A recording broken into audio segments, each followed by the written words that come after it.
I don't know. At this point, it's officially stopped being fun and stopped being funny. And we're in some trouble here. I mean, we are in some serious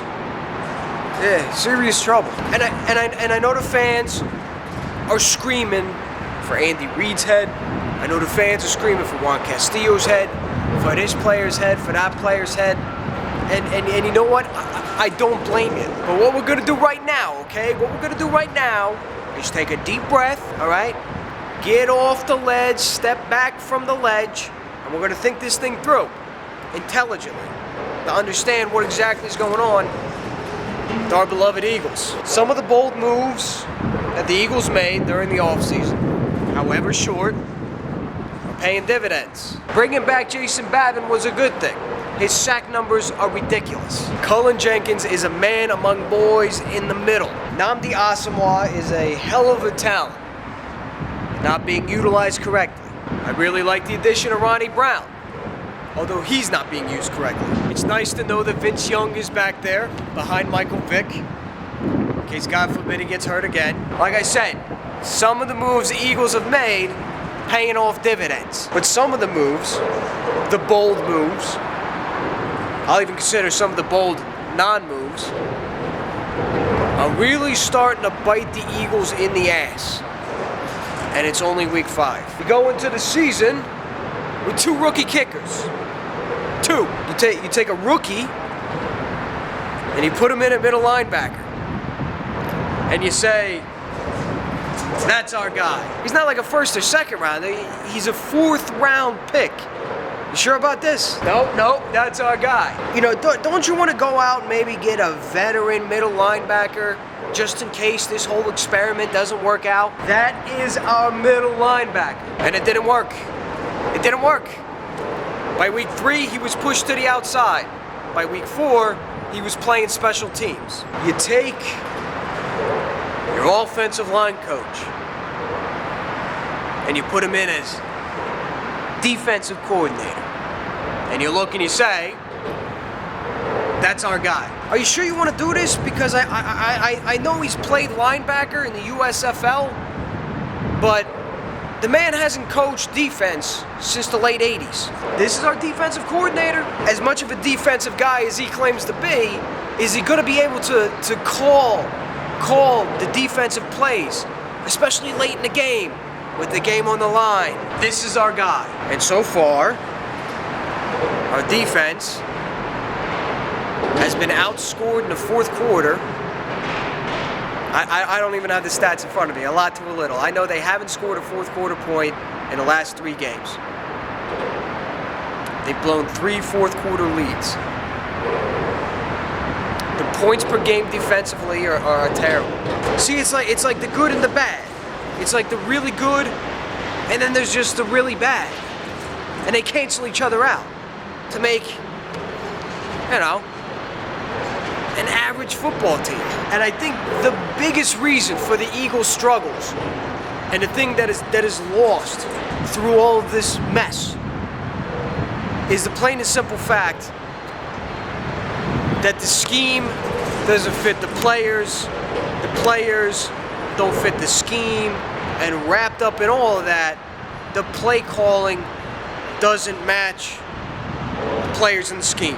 Let's take this for example. Okay, take this for example, all right? Howard Mudd's offensive line scheme, his system, requires athletic, oftentimes lighter, a little undersized, but athletic offensive linemen that can get to the second level and make blocks. So then explain to me why in the hell, when we get down to the goal line, are we lining up in bunch formations trying to bull rush our way into the end zone with a fullback or a wildcat run pass option? What is that? I'll give you another example, all right? Jim Washburn's wide 9 technique. I love it, but you need linebackers that are big and fast and powerful and athletic that can shed blocks when the runners go into the gaps of the wide 9, and they're bound to do so, then you're just leaving it wide open. You need linebackers. Jim Washburn had Keith Bullock, big, long-armed linebacker. Boom, slam into the gap. tackle the man. You can't have a system like the wide 9 with those gaps if you don't have the linebackers to do that, to fill the gaps, to make the tackle. I'll give you another example. Defensively, you can't play like a Tampa 2, a 2-deep safety, cover 2, if the safeties are unable to give effective coverage and help to the cornerbacks over the top. If Nnamdi is covering on the outside, and the wide receiver goes out of his zone, he passes it off to the safety. If the safety can't cover, the whole thing goes to shit. The scheme doesn't match the players, which doesn't match the play calling. There it is. This is what all of this is about. That's it. That's it. That's what you tell your friends when they say, yo, what's wrong with your Eagles? You tell them exactly what I told you. The players don't match the scheme, doesn't match the play call. That's exactly what's going on with this Philadelphia Eagles team. The good news is, it's fixable. It's fixable, but I don't know how quickly it can be fixed. And that's the little determining factor on whether or not the Eagles turn this season around. If they can fix it quickly, they can do it. If they take the sweet-ass time, I'll see you at the draft. I apologize to the Buffalo Bills fans for not speaking more on their team, because in all honesty, I'm happy for them. I'm happy for them. I mean, Buffalo Bills fans have suffered long enough. All right, they've been the anti-Eagles. While the Eagles have been having success, the Buffalo Bills have been getting crapped on. And now look at them. Now look at the Buffalo Bills. You change uniforms, you get rid of those ugly, I don't even know what the hell to call them. You get yourself some new white helmets, you get yourself a fresh new look. Bing, look at you now, all grown up. I can't speak for everybody in Philadelphia, but at least I am happy for you. And here's something else. Here's something else I want to say about the Buffalo Bills, all right? Because I just thought this one up and it's pretty good. This is the difference between the Buffalo Bills and the Philadelphia Eagles, all right? The Buffalo Bills are a team that doesn't have a lot of great individual talent. All right, you can't look up and down that roster and say this guy's a superstar. Fitzpatrick is so overlooked. Fred Jackson's playing like a beast, but he's overlooked. You can't look at that roster and say there's a lot of individual great stars, but they're a good football team. Meanwhile, the Philadelphia Eagles are a team stacked with great individual talent. Individual talent. But they're not a good football team. Get what I'm saying? Buffalo Bills, good football team without a lot of great individual talent. The Philadelphia Eagles, a lot of great individual talent, not a very good football team. What's more important, the individual talent or the football team? Somebody needs to step up, because the Buffalo Bills have. All right, I'm going to wrap this thing up. I'm going to wrap it up. And I'm not going to give you the 3 keys to victory this week, because number 1, it's easier to do when they're playing well. Number 2, giving you 3 keys to victory this week is like trying to piss on a house fire, all right? It's going to take a lot more than 3 things to beat the Buffalo Bills, all right? I'm also not going to give you a prediction on the game as far as the score goes.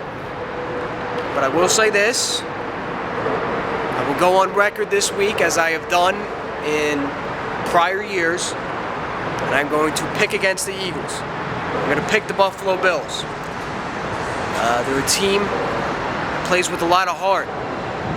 They come back in the 4th quarter. They don't give up 4th quarter leads. They beat the Patriots, quite possibly the best team in the AFC, maybe even football. And we're playing in their backyard. All right? I hate doing these videos, these kinds of videos for you guys.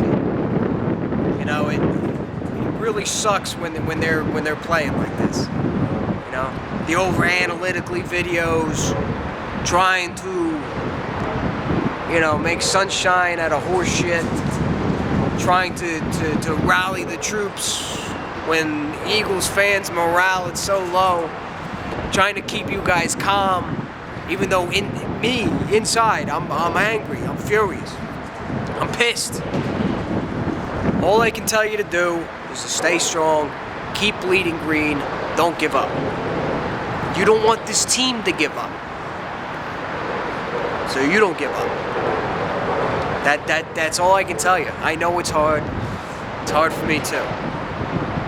But let's go Birds. And I'll see you next week.